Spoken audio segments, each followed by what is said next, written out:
2 வீட்லேருந்தும் வந்து பேசுனாங்க. பேசும்போது பார்த்தீங்கன்னா, கொஞ்சம் அவங்க வீட்ல வந்து என்னைய ரொம்ப கேவலமா பார்த்தாங்க. ஐயோ! அது என்னமோ எனக்கு எப்படி சொல்றதுன்னே தெரில. நம்ம ரோட்ல அசிங்கமா ஒரு குப்பை கடந்தா, இல்ல ஏதாவது ஒண்ணு செத்து போயி, அந்த குடல்லாம் பிதுங்கி வெளிய வந்திருக்கும்ல, நாய் ஏதாச்சும் ரோட்ல அடிபட்டு செத்து போயிருக்கும்போது, அத பார்த்தா நம்மளுக்கு ஒரு மாரி எப்படி இருக்குமோ, அத விட மோசமா என்னைய பார்த்தாங்க. அது இப்ப கூட உங்கள்ட்ட எப்படி எனக்கு அத எக்ஸ்பிளைன் பண்றதுன்னே தெரியல. அவ்வளோ ஒரு அருவருப்பா பார்த்தாங்கன்னு வச்சுக்கோங்களேன்.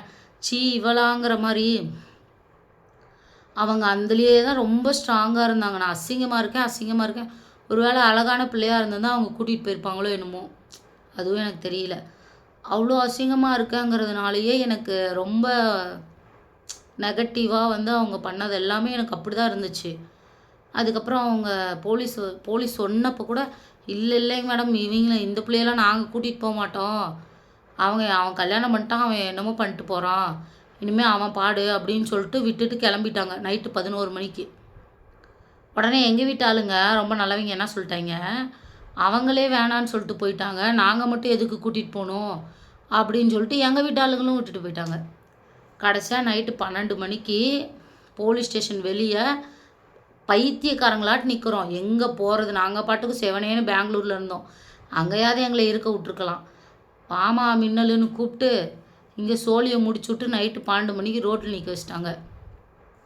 அந்நேரத்துக்கு என்ன பண்ணுறதுன்னு தெரியாமல் திரும்பவும் அவங்க ஃப்ரெண்டு வீட்டுக்கு போய் அவங்க ஃப்ரெண்டு ஒரு பையனுக்கு கால் பண்ணி கேட்டு, அங்கே அந்த பையன் அவங்க பாட்டி அவங்க 2 பேர் தான் இருப்பாங்க. அதனால் அவங்க வீட்டில் போயிட்டு நைட்டு ஸ்டே பண்ணிக்கிட்டோம். திரும்ப அடுத்த நாள் காலையில் நான் எங்கள் அக்கா வீட்டுக்கு போயிட்டேன், சின்ன அக்கா வீட்டுக்கு. எங்கள் சின்ன அக்காவும் லவ் மேரேஜ் தான். அதனால் அது எனக்கு கொஞ்சம் ஹெல்ப் பண்ணுச்சு. எங்கள் அக்கா வீட்டுக்கு போய் அங்கே ஒரு நாள் இருந்தேன். எங்கள் அக்காவுக்கு ஒரு மாதிரி பயம் வர ஆரம்பிச்சிருச்சு. சரி, அம்மா வீட்டிலேருந்து தெரிஞ்சால் ஏதாவது பிரச்சனை ஆயிரும் அப்படின்னு சொல்லிட்டு அடுத்த நாளே வந்து என் ஹஸ்பண்டு ஹாஸ்டல் ஒன்று பார்த்துட்டாங்க. ஹாஸ்டல் பார்த்துட்டு நான் ஹாஸ்டலில் போய் சேர்ந்துட்டேன். கரெக்டாக வந்து ஜாப் வேணும்ல, வேலை வேணும். ஆல்ரெடி வேலை செஞ்சுட்டு இருந்த இடத்துலையும் எங்கள் அம்மா போய் இந்த மாதிரி கல்யாணம் ஆயிடுச்சுன்னு இப்போ சொல்லி பிரச்சனை பண்ணவும் அவங்களும் வேலையை விட்டு நிறுத்திட்டாங்க. வேறு வழியே இல்லாமல் ஹாஸ்டலில் 1 வீக் இருந்தேன். அந்த 1 வீக் வந்து வேலை தேடிட்டு இருந்தேன். ஏன்னா வந்து அந்த பையனும் அவங்களும் வேலைக்கு போய் அவங்கள பார்த்துக்கணும். நம்மளுக்கும் தனியாக மாதம் மாதம் 5000 ஃபீஸ் கட்ட முடியாது. அப்படிங்கிற ஒரு சுச்சுவேஷனில் அவங்க வந்து அப்போ ஒரு கோர்ஸ் மாதிரி ஒன்று படிச்சுட்டு இருந்தாங்க 1.5 வருஷத்துக்கு. Designing course. அதை படிச்சுட்டு அவங்களுக்கும் ஃபீஸ் கட்டணும். ஏன்னா இப்போ அவங்க வீட்லேயும் எல்லாம் கழட்டி விட்டாங்கல்ல. இப்போ அவங்க ஃபீஸ் அவங்க தான் கட்டணும். அப்படிங்கிற சுச்சுவேஷனில் அவங்களும் பார்ட் டைம் ஜாப் போனாங்க. அதில் 4500 சேலரி. அவங்க வந்து அவங்க படிப்புக்கே அது பத்தாது. நம்மளும் வந்துட்டு பாரமாக வந்திருக்கோம்னு சொல்லிட்டு நான் இன்னும் ஏதாவது வேலை பார்க்கலாம் அப்படின்னு சொல்லி தேடிட்டே இருக்கும்போது சேலத்தில் வேலை கிடைக்கல. கொல்லிமலையில் தான் கிடச்சிது. அங்கே ஒரு ரெசார்ட்டில் வேலை கிடச்சிது. சரி, அங்கே போனால் வந்து தங்குறதுக்கு சாப்பிட்றதுக்கெலாம் வந்துட்டு அவங்களே வந்து அரேஞ்ச் பண்ணுவாங்க. வேலை நம்ம செஞ்சுட்டா மந்த்லி சேலரி கொடுப்பாங்க 8000 அப்படின்னு சொல்லி கூப்பிட்டாங்க. சரின்னு சொல்லிட்டு நானும் போய் ஜாயின் பண்ணிட்டேன். எப்படின்னா எனக்கு கொல்லி ஹில்ஸ்னாலே நான் வந்து கேள்விப்பட்டிருக்கேன், அவ்வளோதான். நான் போனதே கிடையாது. அதுதான் ஃபஸ்ட் டைம். அதுக்கு ஒரு ஏஜெண்ட் மாதிரி இங்கே சேலமில் இருந்தாங்க. அவங்க வந்துட்டு அந்த அக்கா வந்து நான் போகிறப்ப நீங்களும் வாங்க அப்படின்ற மாதிரி சொன்னாங்க. கடைசியாக பார்த்தீங்கன்னா அவங்க கிளம்பிட்டாங்க. சண்டே நான் போகிறேன் நீங்கள் வாங்கன்னு சொன்னவங்க அவங்க சாட்டர்டேவே கிளம்பிட்டாங்களாம். சண்டே வந்து நான் தனியாக தான் போகணும். அது எனக்கு தெரியாமல் போச்சு. தனியாக அன்றைக்கி நான் கிளம்பிட்டு ஃபோன் பண்ணுறேன் சண்டே அந்த அக்காவுக்கு. இல்லைப்பா, நான் சாட்டர்டேவே கிளம்பிட்டேன், நீங்கள் வந்துடுங்க அப்படின்ட்டாங்க. என்ன பண்ணுறதுன்னே தெரில. என் ஹஸ்பண்ட் அவங்களும் என் கூட வர முடியாது. ஏன்னா என்னை விட்டுட்டு அவங்க திரும்பி வரணுங்கிறதுக்காக என்னை மட்டும் பஸ் வச்சு விட்டுட்டாங்க. நான் என்ன பண்ணுறேன், கொல்லி ஹில்ஸு நான் பஸ்ஸு இங்கேருந்தே சேலம்லேருந்தே கொல்லிமலைக்கு பஸ் இருக்குது, அதில் ஏறிட்டேன். ஏறினதுக்கப்புறம் கொல்லிமலையில் அது ஒரு ஊர் சம்திங், அந்த ஊர் பேர் எனக்கு தெரில.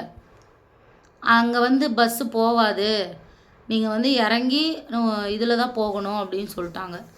வேறு ஏதாச்சும் ஆட்டோவோ இல்லை வேறு ஏதாச்சும் புக் பண்ணி தான் போகணும், இல்லை வேறு பஸ்ஸில் போகணுமோ ஏதோ சொன்னாங்க, சரியாக ஞாபகம் இல்லை.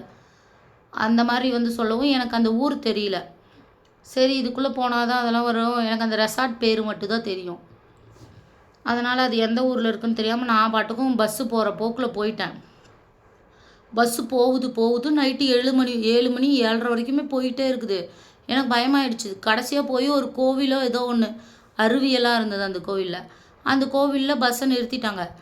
என்னடா இது எல்லா பஸ்ஸும் இங்கே நிற்கும், எனக்கு அழுகையாக வந்துருச்சு. ஏன்னா நான் வந்து எங்கள் வீட்டில் இருந்த வரைக்கும் வேலை, வீடு, ஸ்கூலு வீடு, காலேஜ் வீடு இந்த மாதிரி சுற்றிட்டு இருந்தவ தான்.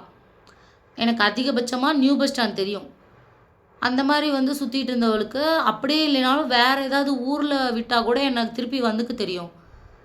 இப்போ இன்கேஸ் வந்து ஒரு வேறு ஊர், நாமக்கல், திருச்சி அந்த மாதிரினா நான் வந்துடுவேன். ஏன்னா அங்கே ஊருக்குன்னு ஒரு பஸ் ஸ்டாண்ட் இருக்கும், அதில் ஏறி வந்துடலாம். இங்கே எதுவுமே இல்லை, எல்லாம் ஒரு வெறும் கோவில் மட்டும் இருந்தது. அங்கே ஒரு 4-5 பஸ்ஸு நின்றுட்டு இருந்தது. இருட்டாயிருச்சு. நான் வேறு கழுத்தில் புதுசாக தாலி போட்டிருக்கேன். கையிலலாம் பார்த்தாலே கல்யாணம் ஆன பொண்ணு, புதுசாக கல்யாணம் ஆன பொண்ணுன்னு தெரிஞ்சிருச்சு. எனக்கு ஒரு பக்கம் அழுகையாக வருது. எல்லோரும் ஒரு மாதிரியாக பார்க்குறாங்க. ஐயோ எனக்கு இப்போவும் எனக்கு அதை எக்ஸ்பிளைன் பண்ணவே முடியல, அவ்வளோ பயம் எனக்கு. நல்ல வேலையாக அந்த கண்டக்டரும் டிரைவரும் வந்துட்டு, அப்போ என்கிட்ட ஃபோனும் இல்லை, சின்ன ஃபோன், குட்டி ஃபோன் தான் இருந்தது. அதுலேயும் டவர் கிடைக்காது. கொல்லிமலையில் பார்த்திங்கன்னா மேக்ஸிமம் டவர் கிடைக்காது. அப்படி இருக்கும்போது நான் அந்த டிரைவர் அந்த பஸ்ஸில் வந்தாலும் அந்த டிரைவர்கிட்டே போய் சொன்னேன், அண்ணா இந்த மாதிரி எங்கே இறங்கணும்னு தெரிலைங்கண்ணா, நான் வந்துட்டேன், இப்போ திரும்பி இங்கேருந்து எப்படி போகணுன்னு தெரியல அப்படின்னு சொன்னோன்னா அவங்க, ஏம்மா வர வழியிலே நாங்கள் சொன்னோம்ல அந்த ரெசார்ட் போகிறதுக்கு அங்கேயே இறங்கி பஸ் பிடிச்சி போகணுன்ட்டு அப்படின்னாங்க. சாரிங்கண்ணா எனக்கு தெரியல, நான் ஊருக்கு புதுசு அப்படின்னு சொல்லவும் அவங்க, அப்புறம் என் ஹஸ்பண்ட் நம்பர் அவங்கள்ட்ட சொல்லவும் அவங்க கால் பண்ணி பேசினாங்க. நானாக பேச பேச அழுகுறேன், என்னால் முடியல, பயம். அதுக்கப்புறம் சரி அவங்களே வந்துட்டு பஸ்ஸில் வேறு யாருமே இல்லை, நான், கண்டக்டர், டிரைவரு, ஹில் ஸ்டேஷன், எவ்வளோ பயமாக இருந்திருக்கு எனக்கு. ஆனால் அவங்க வந்து அப்போது எனக்கு ரொம்ப எப்படி சொல்கிறதுனா, என் கண்ணுக்கு அப்போ அவங்க கடவுளாக தெரிஞ்சாங்கன்னு சொல்லலாம். அந்த அளவுக்கு என்னை வந்து சேஃப்டியாக கொண்டு போய் அந்த ரெசார்ட் வாசல்லே இறக்கி விட்டாங்க. அவங்க திரும்பி வரும்போது அந்த வழியாக வரணும்னு அவங்களுக்கு இதே இல்லை, தேவையே இல்லை. ஆனால் எனக்கோசரம் வந்து அவ்வளோ தூரம் நின்று இறக்கி விட்டுட்டு போனாங்க. அது வந்துட்டு எனக்கு ரொம்ப நல்ல வேலைப்பா, கடவுள் நம்மளை காப்பாற்றிட்டாரு அப்படிங்கிற ஒரு மைண்ட் செட்டில் தான் நான் வந்துட்டு அன்றைக்கி இருந்தனே. இறங்கினோன்னே ரெசார்ட் வெளியே இறங்கினோன்னே என்கிட்ட ஒரு அக்கா பேசினாங்கல்ல அந்த ரெசார்ட்லேருந்து, அவங்களே வந்து வெளியே நின்றுட்டு இருந்தாங்க. ஐயோ எங்கம்மா, நான் உன்னை மத்தியானம் கிளம்புன பிள்ளை இன்னும் காணாமே, நான் பயந்து போயிட்டுருந்தேன், நல்ல வேலை ஒரு வழியாக வந்துட்டேன் அப்படின்னு சொல்லிட்டு அவங்க கூட்டிகிட்டு போயிட்டாங்க. கூட்டிகிட்டு போய் அங்கே ஒரு 1 வீக் வந்து நான் இருந்தேன். வேலை செஞ்சேன்னு சொல்ல முடியாது, இருந்தேன். ஏன்னா என்னால் முடியல, ரொம்ப வந்து ரொம்ப குளிர் அதிகம், ரொம்பவே குளிர் அதிகம். தரையில் காலை வைக்க முடியாது. நான் போனது எங்களுக்கு செப்டம்பரில் கல்யாணம் ஆச்சு. அதனால் நான் அங்கே போகிறப்ப அந்த மார்கழியா என்னன்னு தெரில, மார்கழியா அந்த டைமில் ரொம்ப குளிர், என்னால் முடியவே இல்லை. டைல்ஸில் காலை வச்சா கால் அப்படியே ஜில்லுன்னு இழுக்கும். நம்ம ஃப்ரீசரில் கொண்டு போய் காலை வச்சா எப்படி இருக்குமோ அந்த மாதிரி இருந்தது. டோட்டலாகவே முடியல. ரொம்ப ஹெல்த் இஷ்யூவெல்லாம் வர ஆரம்பிச்சிருச்சு அந்த குளிரில். அதுக்கப்புறம் வேறு வழியே இல்லைன்னு சொல்லிட்டு அங்கே அப்போ பேசிகிட்டு இருந்தாங்க. அவங்களுக்கு ஏலகிரியில் ஒரு ரெசார்ட் இருக்குது, அங்கே ஒரு ஆள் வேலைக்கு தேவை அப்படின்னு சொல்லி பேசிகிட்டு இருக்கிறப்ப, சரி இதை நம்ம இந்த ஆப்பர்ச்சுனிட்டி யூஸ் பண்ணி நம்ம அங்கே போயிடலாம் அப்படின்னு சொல்லி, அந்த டைமுன்னு பார்த்து ஒரு அக்கா அங்கே போக வேண்டியவங்க அவங்க போகலை, நான் போகல நீங்கள் போங்கன்னு சொல்லவுடனே ரொம்ப சந்தோஷமாயிடுச்சு. அப்பாடா அப்படின்னு சொல்லிட்டு நானும் அடுத்த ஒரு வாரத்துலேயே கிளம்பிட்டேன். அங்கேருந்து ஏலகிரி, கொல்லிமலையிலேருந்து ஏலகிரி கூட்டிகிட்டு போயிட்டாங்க. அங்கே போய் செம்ம ஜாலி. ஏன்னா அங்கே வந்து பார்த்திங்கன்னா ஹில்ஸு கம்மி தான், அந்த மலை கம்மி தான், ஒரு அந்த ஹேர் பின் பெண்டே கம்மி தான். ஆனால் வந்து ஜாலியாக இருக்கும். அங்கே நார்மலாக நம்ம வீட்டில் எப்படி இருக்கோமோ அந்த மாதிரி கிளைமேட் தான் இருக்கும், ரொம்ப ஒன்றும் கிளைமேட் இருக்காது. நைட் டைமில் கொஞ்சம் அந்த ஒரு மாதிரி குளிர் எடுக்கும். ஆனால் பகல் டைமில் நார்மலாக நம்ம ஊரில் எப்படி இருக்குமோ அந்தளவுக்கு இருக்கும். வெயில் அடிக்கும் முக்கியமாக. ஏன்னா கொல்லிமலையிலலாம் துவைச்ச துணியை கூட காயப்பட முடியாது, அந்த அளவுக்கு வந்து வெயிலே வராது அங்கே. இங்கே வெயில் அடிக்கும், ஓகே இந்த கிளைமேட் நம்மளுக்கு செட் ஆயிரும் அப்படின்னு எனக்கு அப்போயே ஃபிக்ஸ் ஆகிடுச்சு. அதே மாதிரி சாப்பாடும் நல்லாயிருக்கும். இங்கே வந்து ஒரு 4-5 பேர் மட்டும்தான் அங்கே இருந்தோம். அதனால் வந்து சாப்பாடும் நல்லாயிருக்கும். நல்லா ஜாலியாக இருந்தது அங்கே. அங்கே வந்து வேலை செய்கிற மாதிரி ஒரு களைப்பே தெரியாமல் நல்லாயிருக்கும். ஆனால் வேலையெல்லாம் ஜாலியாக போயிட்டு இருந்துச்சு, அந்த பிரச்சனையும் இல்லை. அப்படியே ஒரு 3 மந்த்ஸ் போயிட்டுருக்கவும் எங்கள் வீட்டிலேருந்து ஃபோன் பண்ண ஆரம்பிச்சிட்டாங்க மறுபடியும்.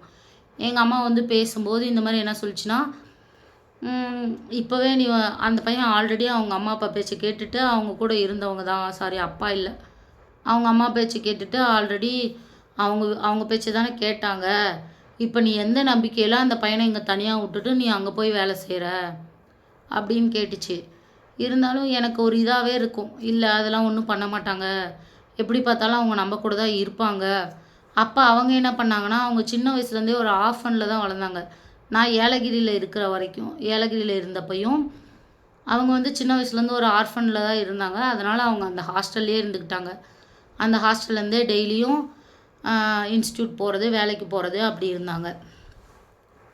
நான் வந்து ஏலகிரியிலேருந்து வேலை செஞ்சுட்டு மாசம் மாசம் காசு அனுப்பிச்சுட்டு இருந்தேன்.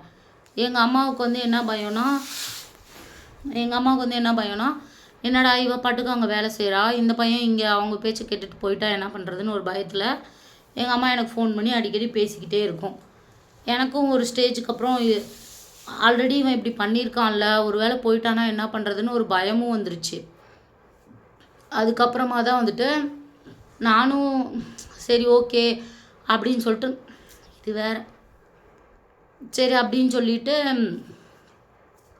நான் என்ன பண்ணேன், ஒரு நாள் ஜனவரி மாதம்னு நினைக்கிறேன். இல்லை அதுக்கப்புறம் நான் நடுவில் இன்னும் சொல்ல மறந்துட்டேன் பாருங்க. அதுக்கப்புறம் எங்களுக்கு கல்யாணம் ஆகி 1 மந்த்லேயே தீபாவளி வந்துருச்சு. தீபாவளி வந்தோடனே எங்களுக்கு தங்குறதுக்கு கூட இடமே கிடையாது. ஆனால் வந்துட்டு 1 வீக் நான் லீவ் போட்டேன். இந்த ரெசார்ட்க்கு வந்து லீவ் போட்டு 1 வீக் நான் சேலம் போயிட்டேன். சேலம் போய் எங்கே தங்குறது எதுன்னு தெரியாமல், ஆனால் கையில் அமௌண்ட் இருக்குது. ஏன்னா வேலைக்கு போகிறோம்ல, கையில் காசு இருந்துச்சு.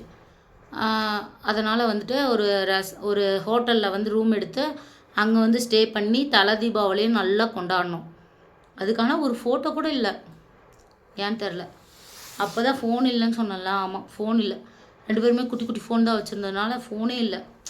இப்போ தான் யோசிக்கிறேன் பாருங்கள். அதுக்கப்புறம் அங்கே போய் நாங்கள் ஒரு வாரம் இருந்தோம். அப்போ தான் அந்த சர்க்கார் படம் அதெல்லாம் ரிலீஸ் ஆன புதுசு. அதுக்கப்புறம் அங்கே போய் படம்லாம் பார்த்துட்டு தீபாவளி நல்லா சிறப்பாக சிறப்பிச்சுட்டு திரும்பி வந்து வேலைக்கு வந்துட்டேன். அப்படியே அப்படியே போயிட்டு இருந்தது. அடுத்து பொங்கலுக்கு போனேன். பொங்கலுக்கு போனேனா இல்லை, பொங்கலுக்கு போகலை. நியூ இயர் வரைக்கும் அங்கே இருந்தேன். பொங்கலுக்கு என்னாச்சுன்னா நான் இல்லை இதுக்கு மேலே அம்மா சொல்கிறதும் கரெக்டு தான், இதுக்கு மேலே நம்மளால் வந்து இங்கெல்லாம் இருக்க முடியாது, ஏன் நம்ம பிரிஞ்சிருக்கணும் அப்படின்ற ஒரு மைண்ட் செட் வந்துட்டு கையில் கொஞ்சம் காசை மட்டும் ரெடி பண்ணிக்கிட்டேன். கொடுத்த சம்பளத்தை எல்லாம் வந்து கொஞ்சம் சேர்த்து வச்சு அவங்கள்ட்டே கொடுத்துட்டு என் ஹஸ்பண்ட்டை கொடுத்துட்டு நாங்கள் வந்து சரி வீடு பார்க்கலாம் அப்படின்னு சொல்லிட்டு நான் அந்த வேலையை விட்டுட்டு இங்கே வந்து வீடு பார்க்க ஆரம்பிச்சிட்டோம் சேலம்லேயே. அவங்க ஃப்ரெண்ட்ஸ் எல்லாம் வந்து இங்கே ஒரு ஏரியாவில் இருப்பாங்க.